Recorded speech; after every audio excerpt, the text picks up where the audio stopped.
Pernikahan beda agama sedari awal dinyatakan menjadi fenomena yang fenomenal baik dalam Islam maupun Katolik. Meski dalam banyak hal keduanya memiliki perbedaan yang sangat jelas, persamaan juga muncul tak kalah banyak. Persamaan ini secara umum terlihat minimal pada persyaratan-persyaratan yang ditentukan berbeda-beda. Dari sini, persamaan antara Islam dan Katolik pada yang sama juga menyimpan perbedaan. Dua hal ini pada paragraf-paragraf berikutnya akan dieksplorasi lebih detail. Di atas segala sesuatu yang muncul tentang pemaknaan kata Alkitab, salah satu hal yang nilai lebih pada Islam adalah adanya teks kitab suci yang mengizinkan pernikahan beda agama bagi umatnya. Lebih pada titik ini, baik sumber hukum primer seperti Al-Quran maupun sumber hukum sekunder seperti hadis Nabi menyatakan bolehnya melakukan pernikahan beda agama.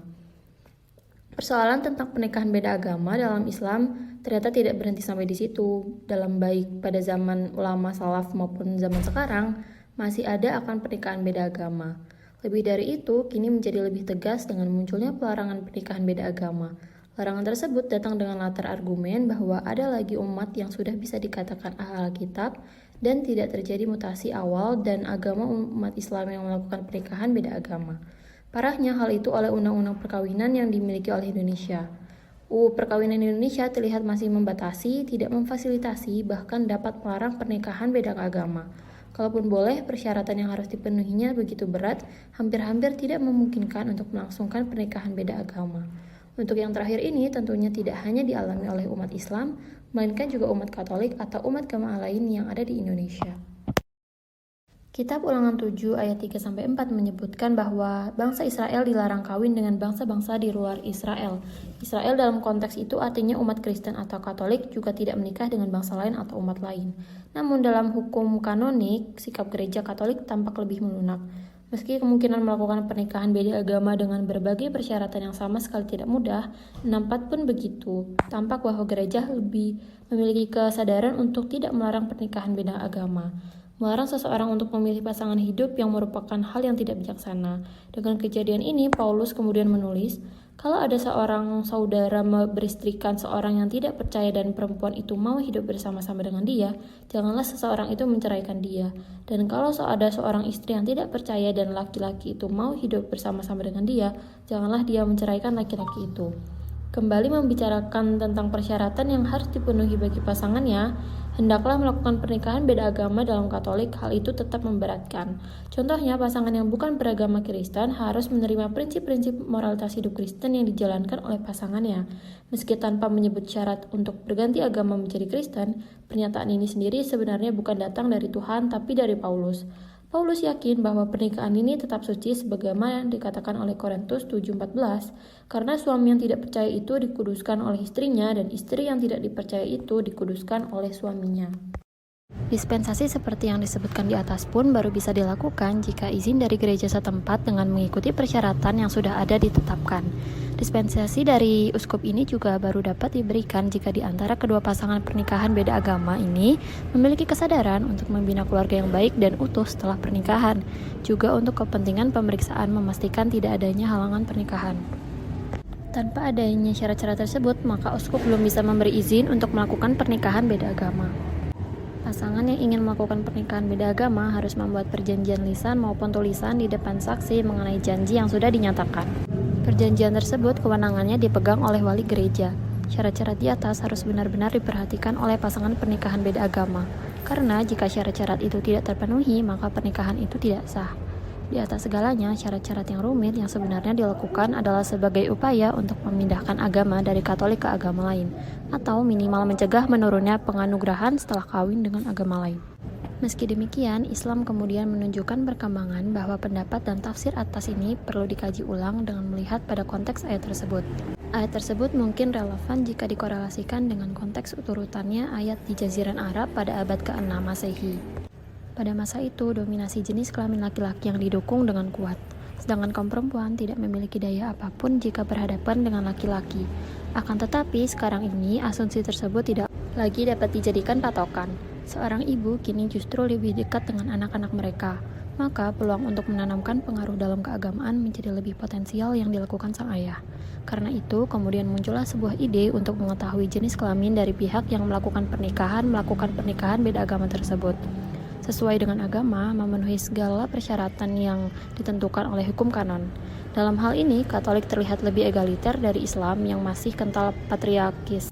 Perbedaan kedua adalah mengenai syarat-syarat untuk melakukan pernikahan beda agama. Dalam pandangan Islam, pernikahan beda agama tidak menuntut persyaratan yang rumit.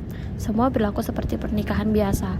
Akan tetapi, dalam pandangan Katolik, persyaratan yang harus dipenuhi oleh pasangan yang hendak melakukan pernikahan dengan agama yang cukup sulit. Harus ada perjanjian lisan maupun tertulis dari pihak-pihak yang beragama Katolik untuk tidak berpindah agama. Begitu pula dengan pengasuhan anak-anak mereka.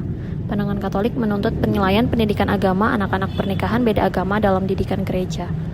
Namun, kedua agama ini juga memiliki titik kesamaan bahwa pernikahan akan lebih baik dilakukan dengan pasangan yang seiman.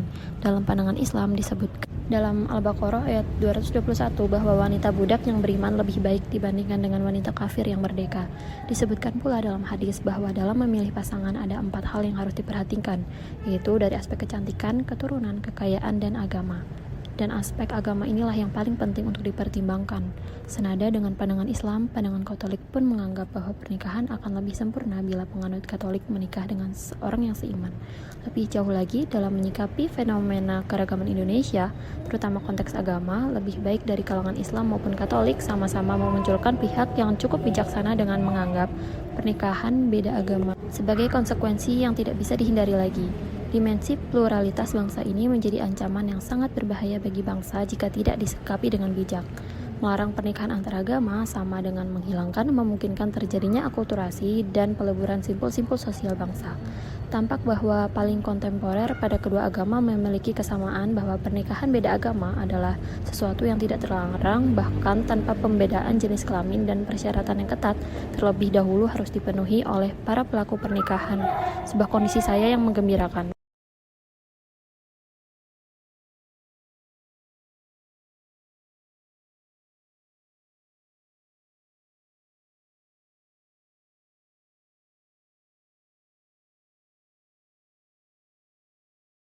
Sebagai landasan hukum untuk dapat memutuskan masalah pernikahan beda agama, baik dalam Islam maupun Katolik, bersumber pada kitab suci masing-masing.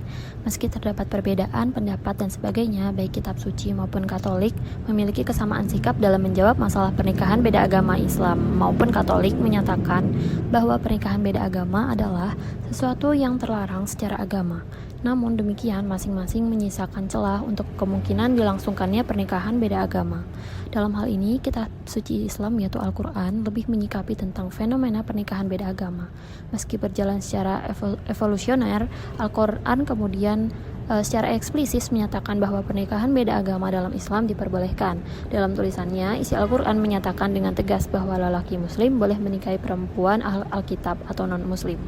Meski masih memungkinkan untuk sekarang mengenai siapa saja yang bisa disebut Alkitab, banyak pendapat dalam Islam yang menyatakan bahwa Alkitab dilekatkan kepada setiap agama yang memiliki kitab suci yang memiliki tuntunan yang jelas untuk kehidupan umatnya, tidak hanya untuk Yahudi dan Nasrani atau lebih sempit lagi hanya untuk Alkitab pada zaman Nabi.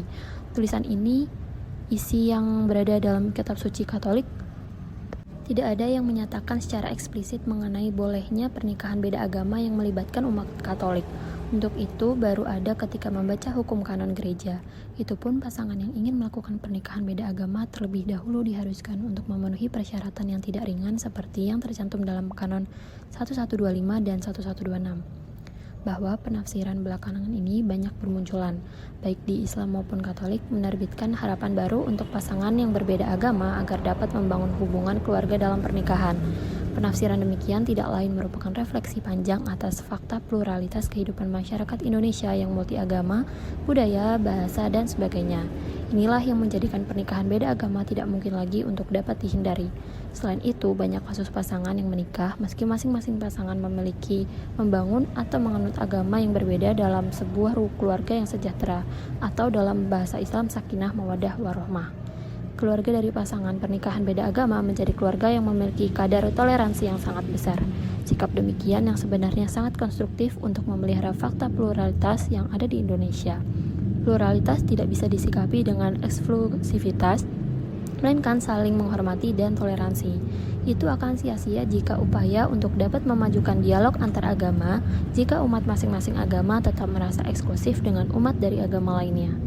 Dari fakta-fakta di atas ditambah dengan keyakinan penulis bahwa perbedaan agama, bangsa, dan keturunan tidak bisa menjadi penghalang terhadap perkawinan. Maka menurut saya, pernikahan beda agama sudah tidak bisa lagi dilarang. Pernikahan beda agama harus disikapi secara lebih bijak oleh masing-masing tokoh agama. Agama adalah keyakinan dalam hati dan tidak mungkin dapat digoyahkan begitu saja seperti cinta atau pernikahan. Tidak boleh ada lagi jaringan konversi agama dan sebagainya yang mengarah pada sikap eksklusif untuk menyikapi dan memahami agama. Pemahaman agama yang demikian akan memberikan kontribusi positif tidak hanya untuk pernikahan beda agama, melainkan untuk hubungan